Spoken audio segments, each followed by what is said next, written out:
Hi again, everybody. Today we're going to continue our algebra unit, and with that, we're going to continue equation solving.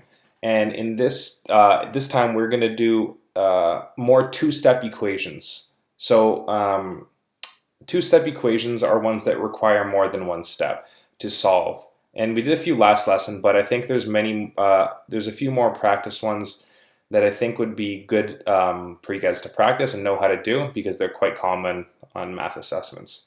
So let me just get this out of the way. Okay. So let's go with our first question. So when I talk about one-step equation solving, a one-step equation, one-step solution is one that could be done with one step. Pretty common. So say we have W plus 6 equals 24. Now, we just have to do one step to get to the answer of what W equals, right? We just subtract both sides by 6 to get rid of the 6 on this side. And what we do to one side goes to the other side. So W equals 24 minus 6, and that's 18. So that just took us one step. So we did most of the equations we did the last lesson were like that. Now this lesson we're going to do equations more with two steps. So for example, let's go with, let's see, like 3x minus 2 equals, let's say 16, right?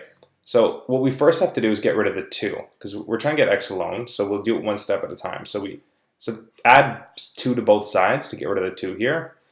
And that, because we get rid of the 2, by adding 2, we have to do it to this side as well. So 16 plus 2 is 18. And then we divide both sides by 3 to get rid of the 3. These cancel out. And it's going to equal x is equal to 6.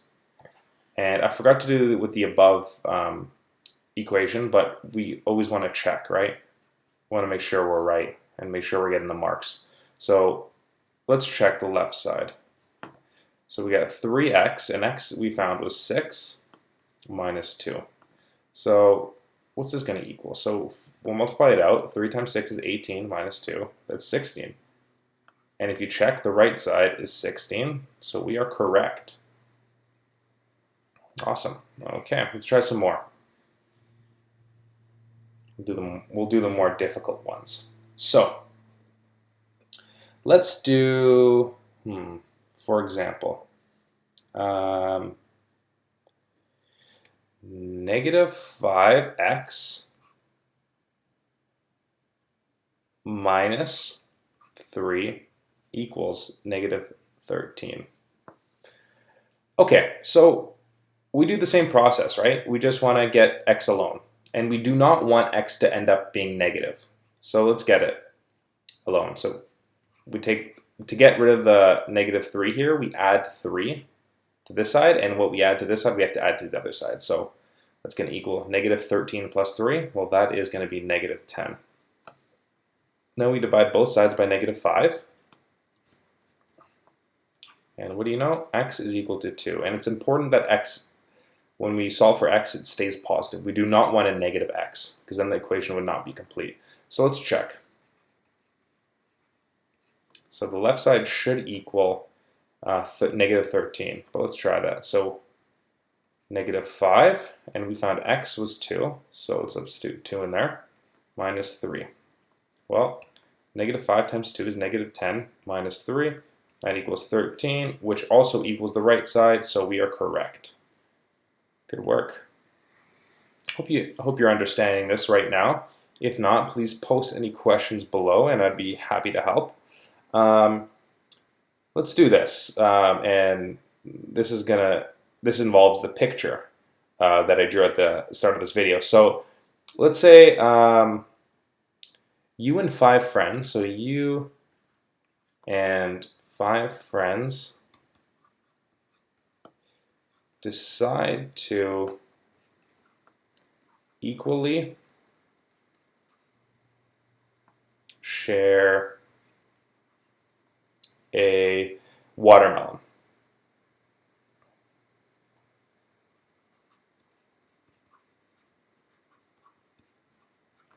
Now, if each person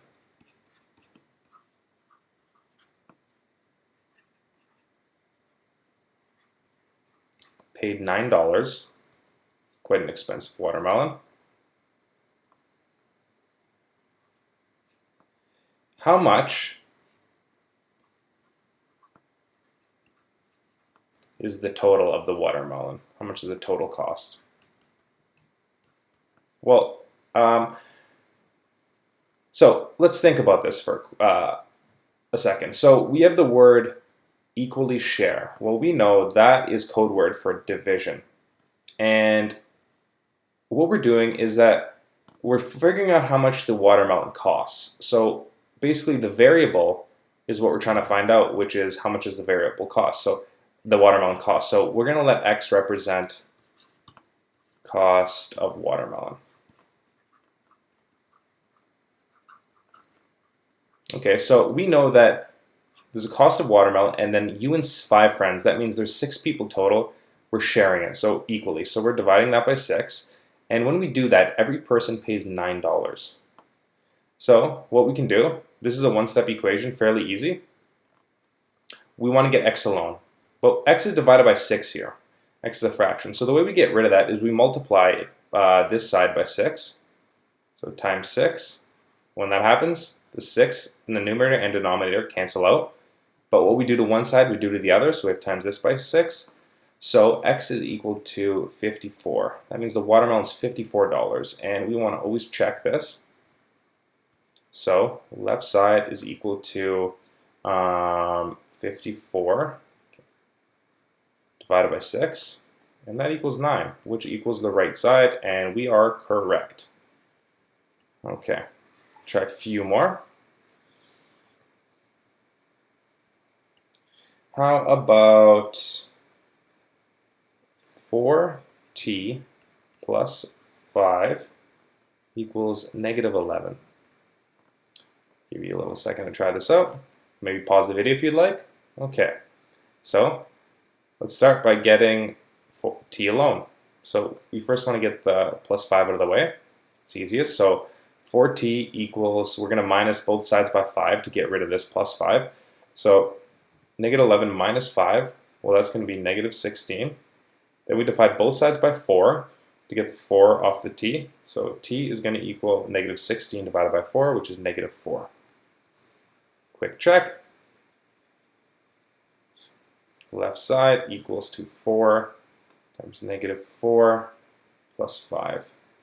4 times negative 4, that's negative 16 plus 5, which is negative 11, which equals right side, so we are correct. Okay.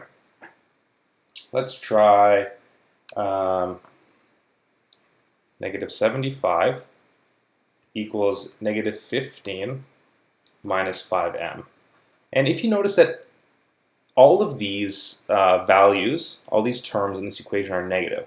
So in that case, what we can do is that to make it much easier, we can actually multiply both sides by negative 1. And by doing that, makes everything positive. Because they're all negative, we times it by negative 1. So let's do that. So 75 times by negative 1, so they're all positive now, plus 5m.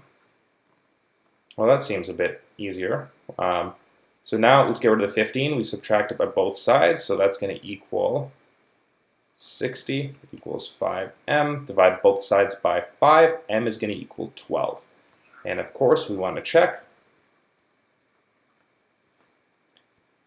Left side is equal to, oh, we already know it, negative 75. The right side is equal to negative 15 minus 5 times 12. That's going to be negative 15 minus 60, which equals negative 75. Left side equals right side, so we are correct. Okay, so it's just fair. It's, again, it's pretty straightforward. Just a little extra step that we're going to do. Okay, now let us try one little sample for next lesson. So there's going to be actually 2 variables involved. So let's do, well, that's very weird, 3x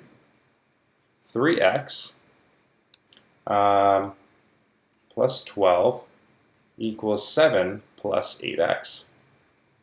This is kind of weird because we have two variables now. Well, if you notice, they're the same. We have two pairs of like terms. We have the 3x and the 8x and the two constants. So what we can do is we can simplify them by grouping. So let's bring the 3x to the right side and the 7 over to the left side. So by doing this, we have to subtract it by 3x. So we still have 12. Now we have 7 plus 8x minus 3x. So the next step is going to be bring the 7 over. And to do that, since it's positive, we have to subtract 7. So we got 12 minus 7. And then we'll simplify 8x minus 3x by simplifying that to 5x.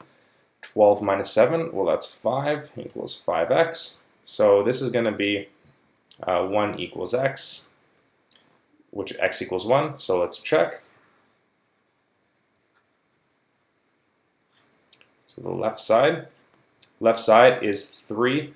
And the check works the same way. So let's try it out. So 3 times 1 plus 12. That's the left side. 3 times 1 is 3, plus 12, 15. The right side equals 7 plus 8, and x is 1, so we have 7 plus 8, and that equals 15. Oh, whoa, that's not a 5. 15. These are equal, therefore we are correct. So during the next class, we're going to work with simplifying more equations, and they're going to get a little bit more complicated, and including some distributive properties. So, as always, if you have any questions or concerns, please comment, and I will gladly be happy to help. Thanks, and see you next time. Bye.